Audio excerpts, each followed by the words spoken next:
날씨가 어마어마하게 추운 바로 그런 날입니다. 자, 그런 날 1월 10일 문재인 대통령은 신년 기자회견을 했고요.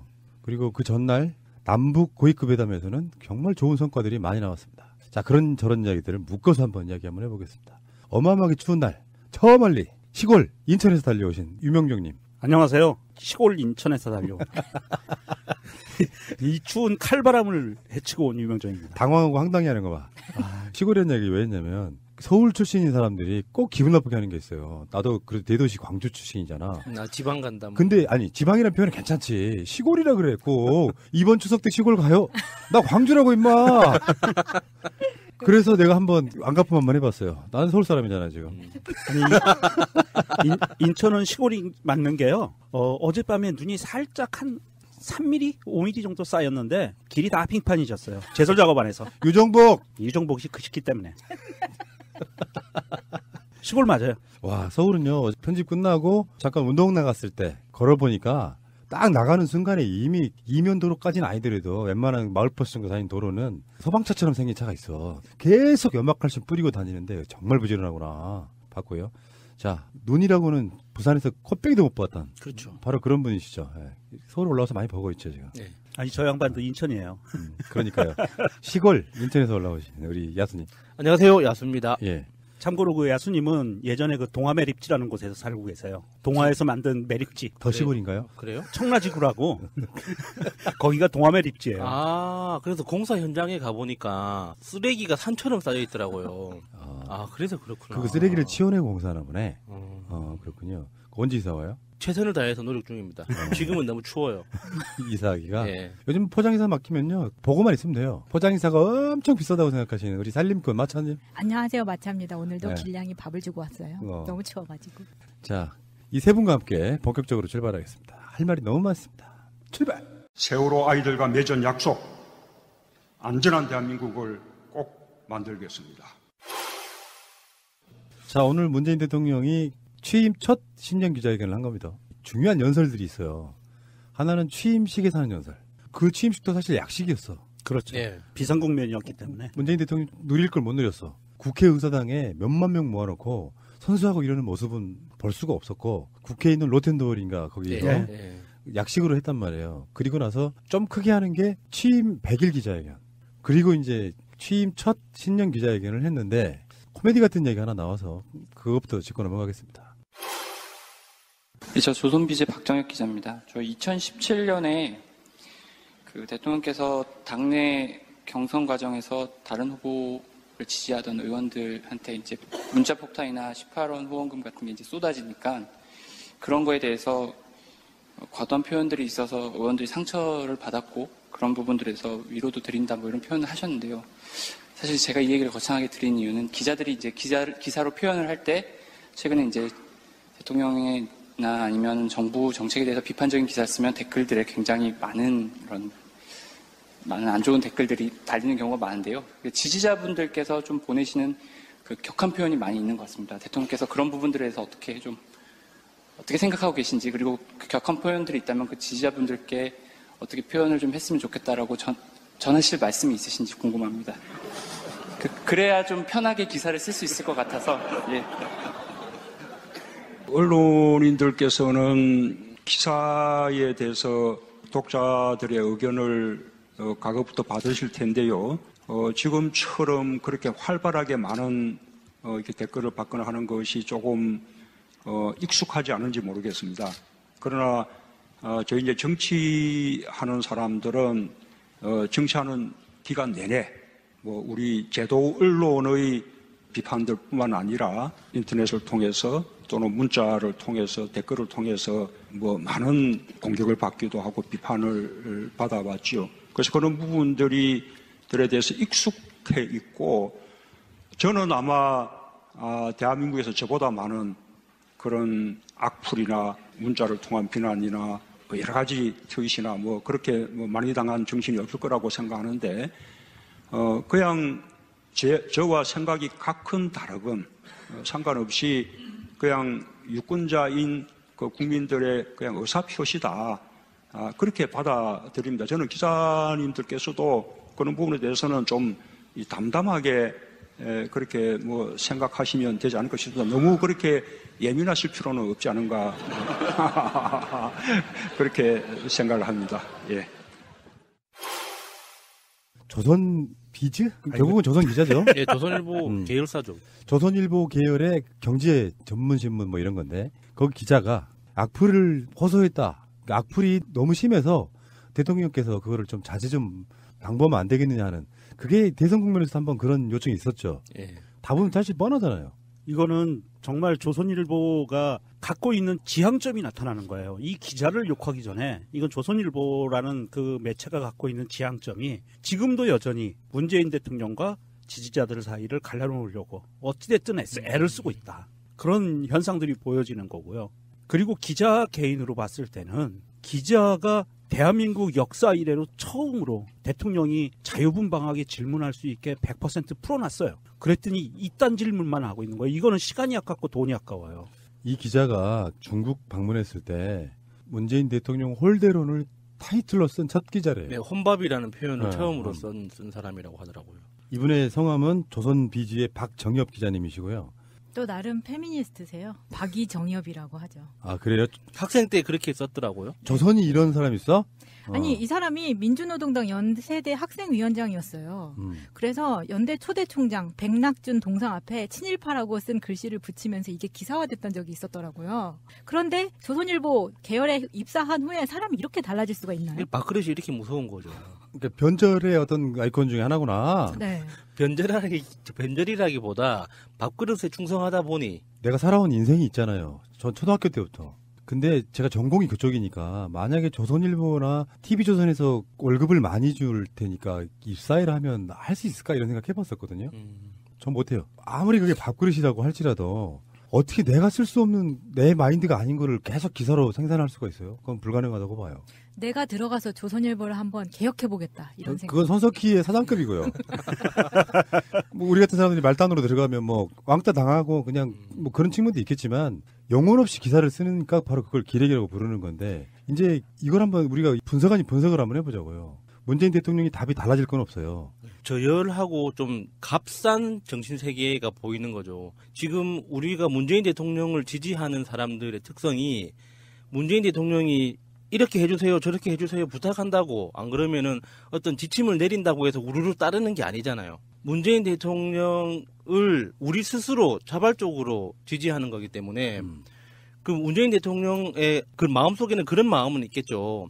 되도록 그런 비판적으로 댓글을 달더라도 좀 고운 말로 좀 논리적으로 좀 인격을 좀 보호하면서 이렇게 했으면 좋겠다라는 마음은 있겠지만 그마저도 표현을 안 하시잖아요. 관계가 스타와 팬의 관계 이런 게 아니고 수평적 관계로 보기 때문에 감히 명령 같은 걸 못하는 그렇죠. 거예요. 문재인 대통령이 뭐라 그랬습니까? 저는 아마 대한민국에서 저보다 많은 악플이나 문자를 통한 비난을 받은 정치인이 없을 것이라 생각하는데 생각이 같든 다르든 유권자인 국민들의 의사표시라고 받아들입니다. 기자분들께서도 담담하게 생각하면 되지 않나 싶습니다. 너무 예민하실 필요는 없지 않나 생각합니다. 잘 되라는 격려로 받아들이면 그렇게 많이 스트레스는 안 받아요. 그리고 악플의 어떤 속성 같은 거를 생각해보면 악플 달던 사람들이 이렇게 진심으로 다는 악플이 있어요. 네 생각 좀 바꿔줘 제발 부탁해 이런 느낌으로 악플이라는 개념이 내용의 악플성을 떠나고 형식의 악플 있잖아요. 쌍욕이 섞이고 표현이 거칠고 그렇게 하신 분들은 잘하면 자기가 악플 달았던 기억이 없어요.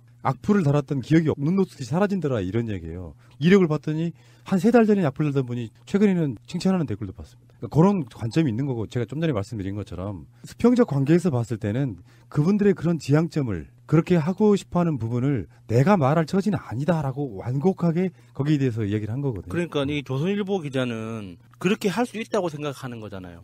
이렇게 리더로서 지지층의 리더로서 당신이 어떤 지침을 내려달라. 그러면은 내가 좀 더 편하게 기사를 쓸 수 있을 것 같다. 뭐 이런 의도였던 거잖아요. 그래야 좀 편하게 기사를 쓸 수 있을 것 같다라는 말 자체가 너무나 이 말 때문에 완전히 증폭된 거거든요. 지금. 네. 이렇게 악플이 많이 달리는데도 불구하고 이 사람은 그동안 사실은 편하게 기사를 써오지 않았나요? 그러니까요. 댓글 부대하고 한편일 때는 이런 불만보다 칭찬을 더 많이 받았을 테니까 지난 거의 9년 동안 그렇게 살다가 이 정권을 지키려는 사람들이 자발적인 힘으로 저지를 한다고 하니까 고작 한다는 말이 이런 식인데 이 사람이 지금까지 썼던 기사의 타이틀 같은 걸 보면요.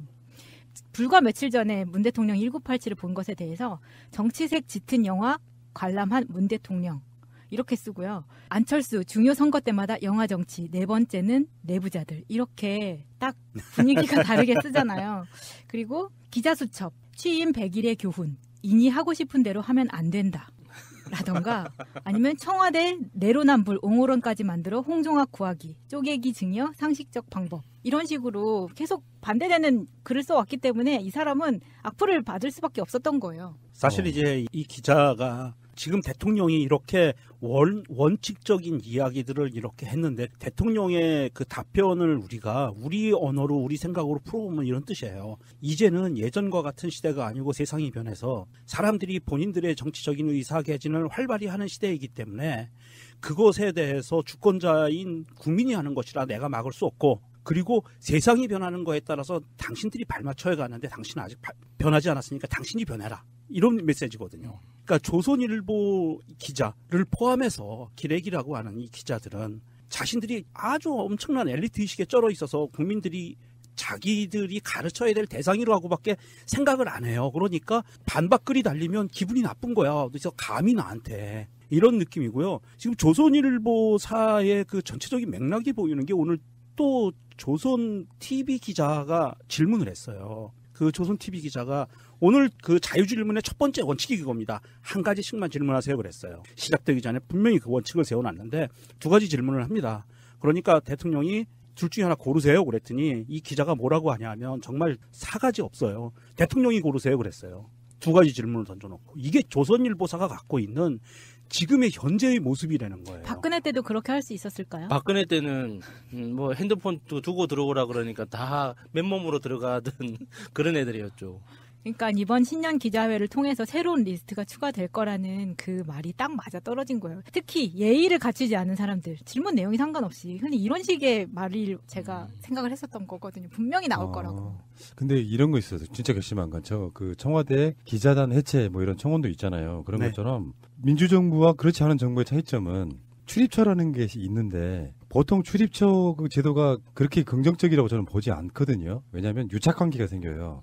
제대로 된 비판을 할 수가 없어. 근데 출입처와의 관계에 있어서 출입처를 비판할 수 있는 건 민주정부 때만 가능합니다. 청와대에 들어갔는데 청와대에 맨날 날선 기사만 쓰고 있는 신문사 기자가 청와대 직원들한테 좋게 보일 리가 있겠습니까?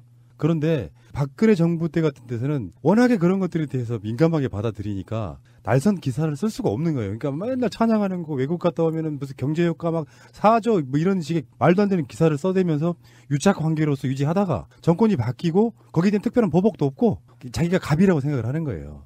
더군다나 조선일보 정도 같으면은 그런 느낌이 정말 강할 거라고 생각이 들어요. 천상천하 유아 덕전 이런 느낌 있잖아. 문재인 대통령이나 현 정권에 대해서 가르치려 들고 뭔가 조그만 꼬투리가 보이면 그거를 확대시켜가지고 기사 타이틀로 쓰고 이런 짓거리를 하고 있으니까 청와대 기자단 해체하라는 청원이 걸리는 거거든요. 노무현 대통령의 생각이 저는 맞았다고 생각해요. 출입처를 없애는 게 맞습니다. 기자실이 없고. 근데 그게 예전에 권위주의 시대에는 그거라도 얻어 먹어야 될 사람들이 가서 정상적으로 출입하면서 어떤 정보를 얻어왔는데 그 자체가 홍보용이에요.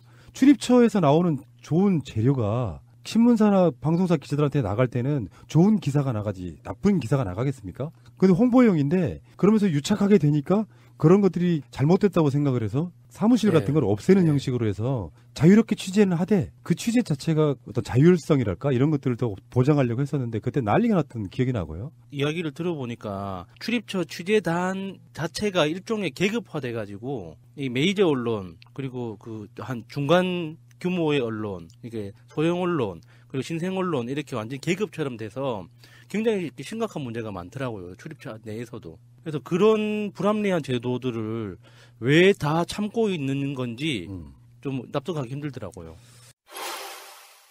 자, 그러면은 나온 주요한 메시지들을 이제 카테고리별로 한번 볼게요. 북핵 및 한반도에 대한 이야기. 물론 신년사가 또 따로 있긴 합니다만 실제로 신년사는 우리가 예측했던 대로 이상도 이하도 아니에요. 그래서 기자들한테 일문일답에서 나왔던 내용들을 한번 정리해 보겠습니다. 문재인 대통령한테서 나온 메시지들. 첫 번째. 북핵 대화로 해결한다는데 미국과 이견이 없다. 예. 이 부분은 여러분들 생각하시기에 사실 뻔히 나올 수 있는 답이잖아요. 네. 대화로 해결한다. 어쩌면 이거는 미국한테 하는 말이에요. 무력을 쓸 생각하지 마라. 내가 대화로 이걸 풀어나갈 거니까 라고 똑같은 말이잖아요. 네. 이게 지금 북한과 우리 남한, 대한민국의 북조선과 대한민국의 관계가 미국이 옆에 있고 중국도 있지만 사실 미국은 유엔을 통해서 강력한 대북 제재를 지금 단계를 계속 높여가고 있거든요. 그런데 사람들이 착각을 해요. 북한을 말려 죽이기 위해서 저렇게 대북 제재를 하고 있다라고 착각을 하는 거예요. 그래서 김정은이 항복할 거야라고 착각을 하는데 그게 아니라 문재인 대통령의 말은 북한을 대화의 장으로 끌어내기 위해서 대북 제재를 하는 거지. 이게 대화가 전제 조건이고 결국은 대화를 통해서 이 난국을 풀어나가기 위한 수단이 대북 제재다라는 메시지를 준 거예요. 그렇죠. 예. 그런데 지금 이 메시지가 전 세계 다른 나라들은 다 이 메시지를 제대로 받아들였어요. 전 세계에서 두 나라만 이 메시지를 거부하고 있습니다. 어느 나라일까요? 첫 번째 일본이겠고요. 예. 맞았어요. 50점. 예. 또 한 나라는 자유한국당 아닐까요? 거의 맞췄네. 한국. 대한민국이에요. 대한민국이라고 하지 마요. 대한민국의 일부 쓰레기들이지. 그렇지. 대한민국의 대한민국의 기레기들과 네. 자유한국당, 바른정당 이런 류들은 대북 제재를 더 강화해야 된다고 계속 얘기하고 있고요. 일본은 일관되게 이렇게 이야기를 하고 있습니다. 남과 북의 대화한 것 자체가 긍정적인 면도 있지만 이 대화를 계기로 대북 제재를 더 강화해야 된다. 이런 논조로 가고 있고요. 일본의 공식 입장입니다.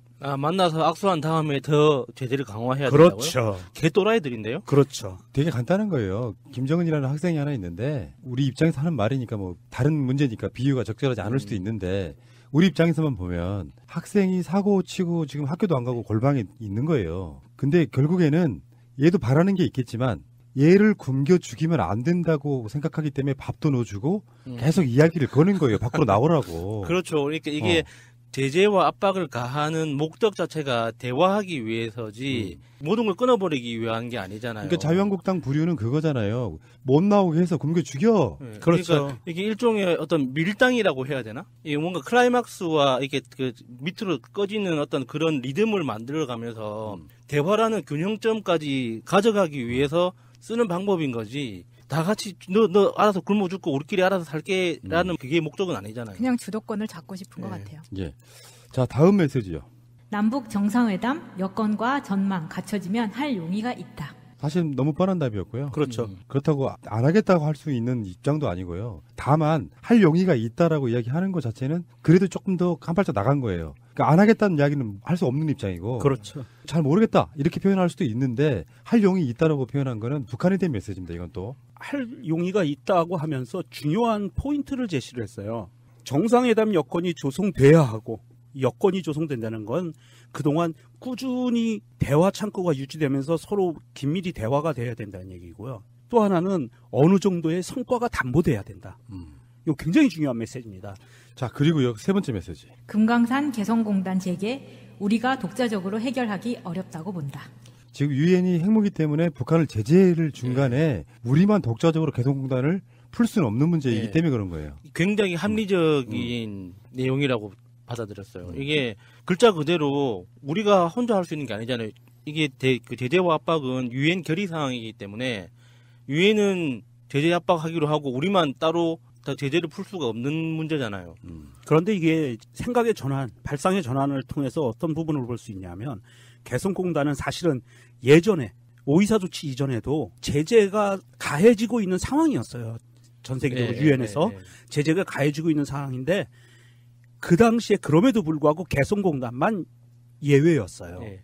그랬던 상황이었는데 지금 이 문재인 대통령이 이런 발언을 한다는 거는 김정은한테 메시지를 던지는 거예요. 유엔과 미국이 합의를 해줘야 동의를 해줘야 개성공단을 열 수가 있으니까 우리 꾸준히 당신 나와서 대화를 해야 된다. 이 진정성 있는 모습을 보였을 때만 개성공단이 오픈될 수 있다. 이렇게 네. 얘기하는 거예요. 이 이야기 속에서 개성공단이 가졌던 그 힘을 다시 한번 느낄 수 있는 게 개성공단이 있을 때는 북한에 대해서 제재를 하더라도 개성공단은 예외로 쳤다고 했잖아요. 이제 네. 그게 개성공단의 힘이었거든요. 그렇죠. 예. 그런데 지금은 개성공단을 다시 가동하려면 그 제재를 푸는 내용에 개성공단이 들어가 버리는 거예요.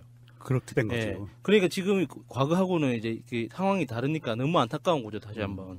정말 2년 전에 박근혜가 예. 뭔 짓을 한 건지 이거 눈에 보이는 겁니다. 예. 다음 메시지.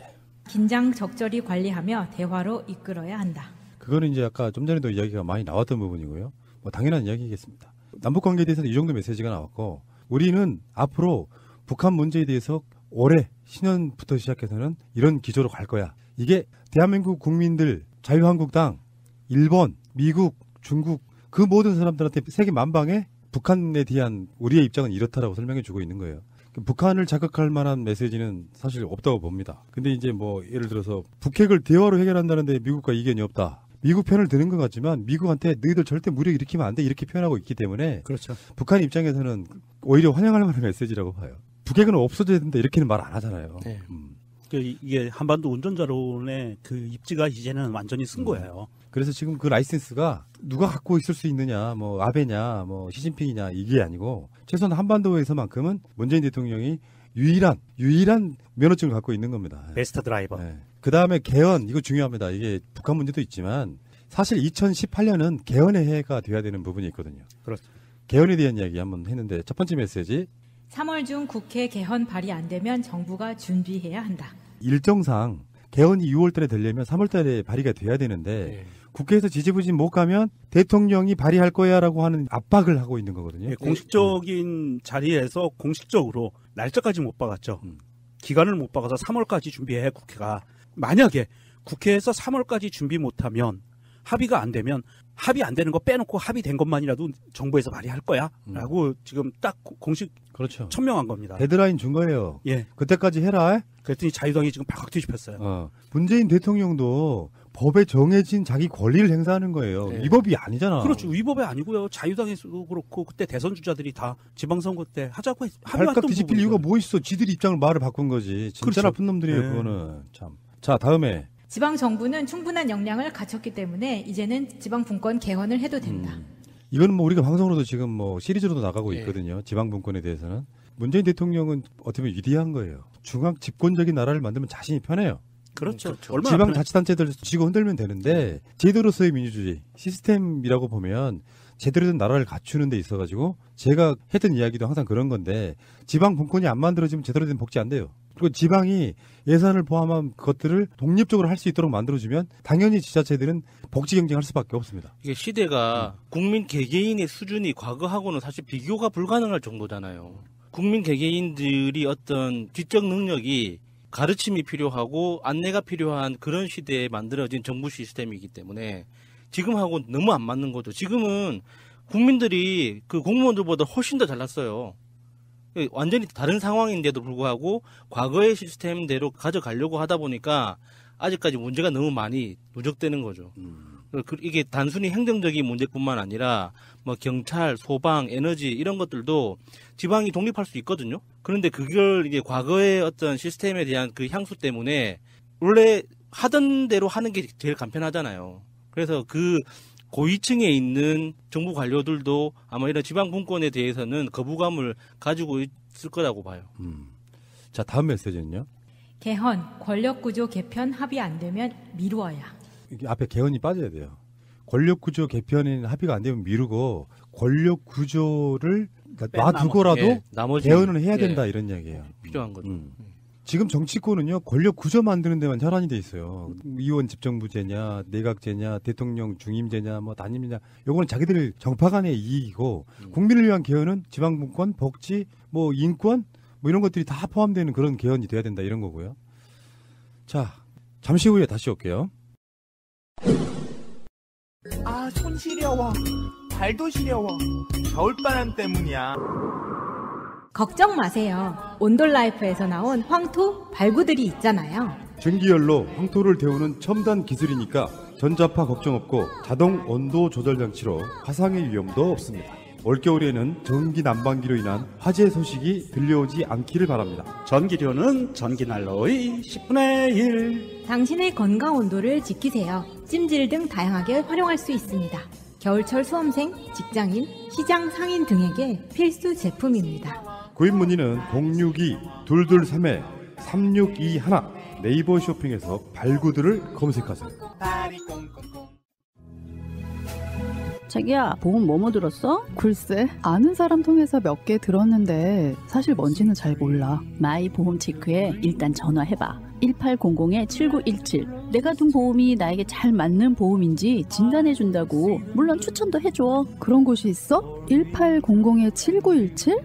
나도 그곳에서 진단받고 나에게 꼭 맞는 보험으로 갈아탔지. 아무 보험이나 대충 가입할 것이 아니라 나에게 맞는 보험, 이게 중요하지. 1800-7917 주소창에 한글로 my보험체크.com을 쳐보세요. 보험은 좋은 것입니다. 필요 없는 보험을 상세한 설계 없이 가입하는 것이 나쁜 것입니다.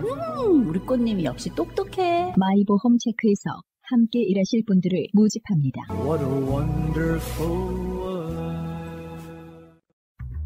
6살 하늘이 밥을 잘 안 먹어요. 엄마, 그만 먹을래요. 엄마의 걱정은 점점 더해가는데요. 그런데 이때 택배입니다. 연지연 곰탕이 배달됐어요. 직접 도끼로 팬 장작불 위에 한우 사골과 도가니를 가마솥에 한가득 넣고 24시간 끓인 진구.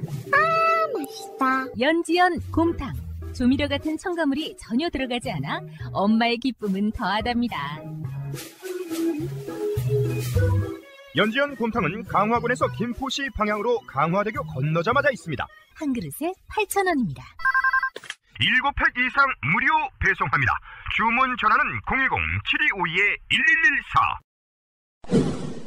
1월 9일 날 나왔던 위안부 합의에 관련한 정부의 발표가 있었죠. 거기에 대한 질문도 있었는데 문 대통령의 메시지는요? 일본 정부가 인정하고 사죄해야 해결된 거다. 처음에는 저도 좀 의아해했거든요.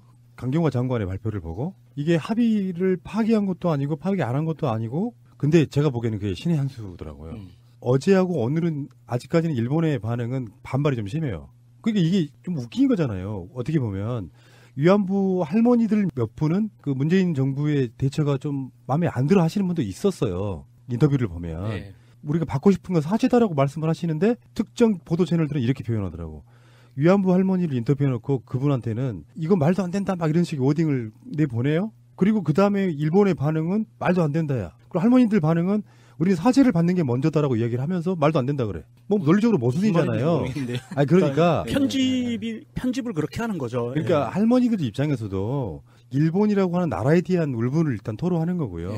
급진적으로 하고 싶으셔 하는 분들은 일본과의 합의 무효야. 다시 시작하자 이렇게 할 수도 있는데 이 관점에서 지금 대한민국의 현 위치가 일본과 미국과의 관계가 묶여져 있는 어떤 상황이잖아요. 최소한 일본은 기분 나쁘게 받아들였다는 건 우리나라 정부의 대응이 상당히 일본을 기분 나쁘게 했다는 뜻이잖아요. 네, 먹혔다는 거죠. 근데 파기냐?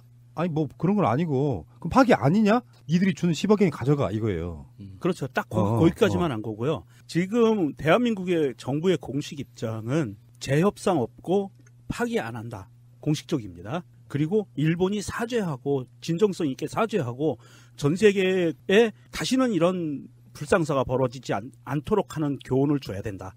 그것이 우선 선결 조건이다라고 이야기를 했어요. 그 내용을 보면서 무슨 생각을 할 수 있냐면 사실은 문재인 정부 이전에 박근혜, 그 전에 이명박 무슨 짓을 저질렀던 그 정부가 아무리 칠할 맞은 정부였다고 하더라도 대한민국 정부였어요. 우리가 한번 냉정하게 생각해 봐야 될 게, 자, 그 대한민국 정부가 무슨 짓을 저질렀는지 모르지만 엄청난 잘못을 저질렀는데, 그렇다고 이번 정부에 들어서 그 정부가 잘못했으니까 무효라고 얘기할 수 있으려면 조건이 뭐가 돼야 되냐면, 전 세계 모든 나라들이, 특히 외교적인 문제는 다 우리의 입장을 지지해 줘야 돼요. 그렇지 않으면 외교적으로 잘못하면 고립될 수가 있어요. 외교가에서. 그래서 지금 대한민국 정부가 어떻게 나오는 거냐면 일본한테 공을 넘기는 겁니다. 그래서 니들이 우리 10억엔 돌려주려고 지금 갖고 있고 그 돈은 10억엔만큼은 대한민국 정부 예산으로 줄 테니까 그리고 갖고 있을 거야. 돌려줄 거야.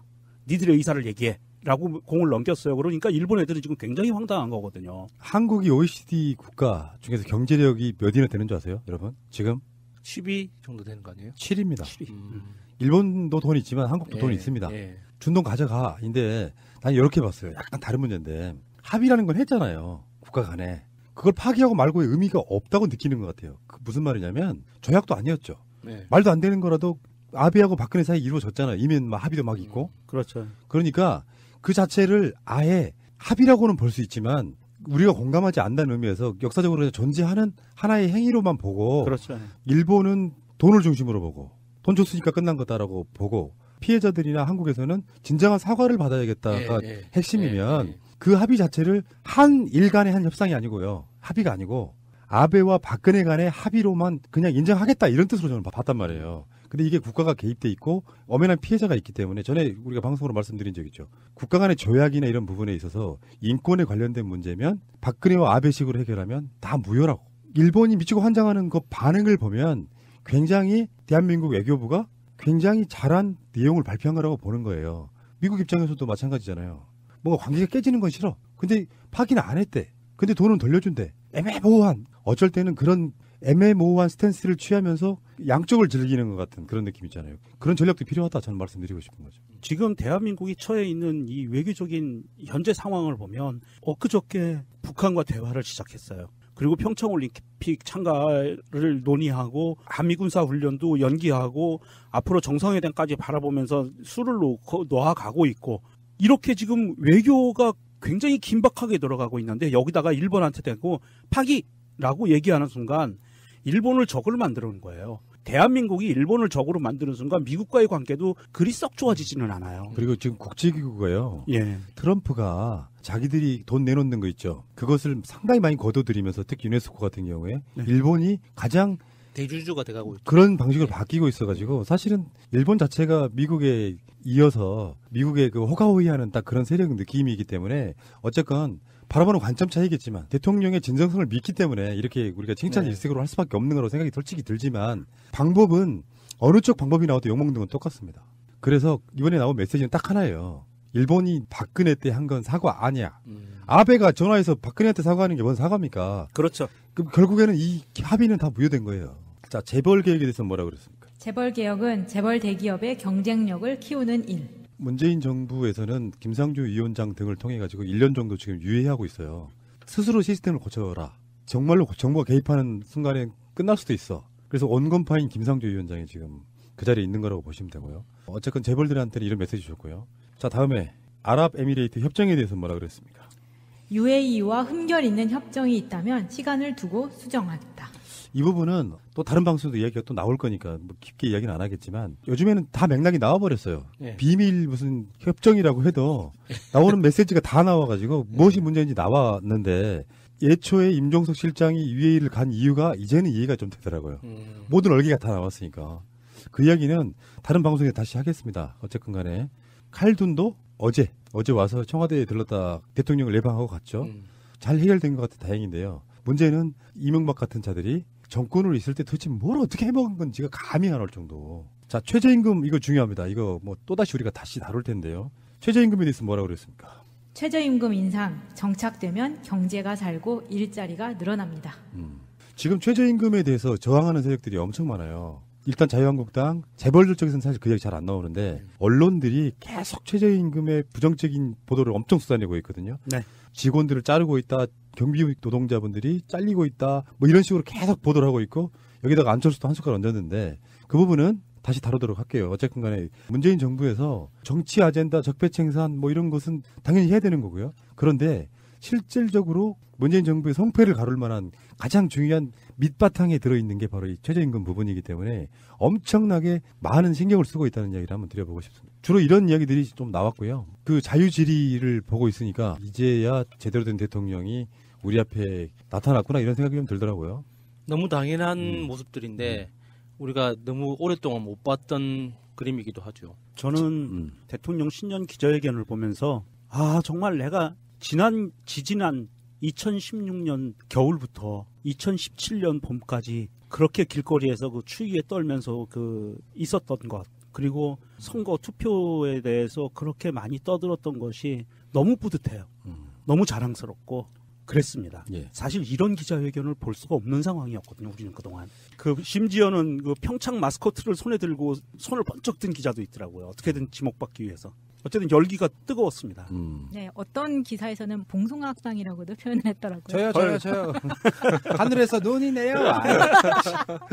그러니까 뭐 대통령이라고 디테일하게 숫자까지 다 알 필요는 없어요. 큰 흐름을 갖고 국정 운영을 이렇게 하겠다 하면 디테일한 것들은 장관들이 또 청와대에 있는 비서들이 또 그렇게 가는 거니까요. 오바마 대통령 같은 경우도 기자회견 같은 거 하면 자유스럽게 막 이야기하고 팔짱도 끼웠다가 막 호주머니 손도 넣었다가 그게 꼭 바람직스럽다고 생각지는 않지만 잘 생각해 보시면은 우리나라 대통령들 속에 그런 비슷한 모습 보여준 사람은 제가 봤을 때는 노무현 대통령밖에 없어요.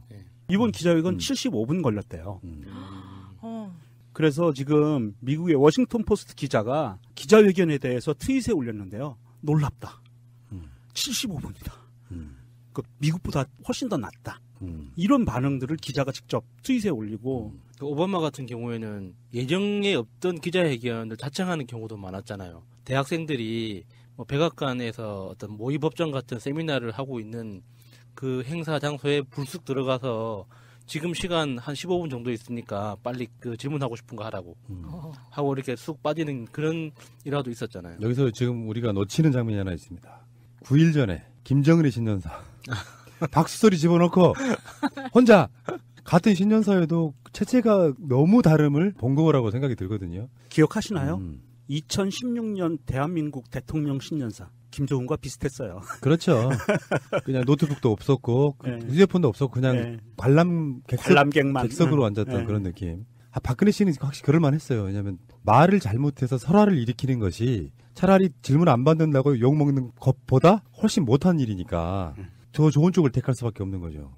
사실 우리 아까도 말씀하셨지만 미국의 대통령들 기자회견하는 모습하고 우리 문재인 대통령 이번에 기자회견 모습을 딱 비교해 보면요 어떤 차이가 있냐면 미국 대통령들도 문재인 대통령만큼 이 국정 전반에 대해서 기자들의 깜짝 질문에 대해서 막힘없이 전체를 다 대답하는 대통령이 없어요. 미국도. 문재인 대통령 이후에 앞으로 후보군만 생각해봐도 그런 일은 훨씬 더 활성화될 거예요. 네.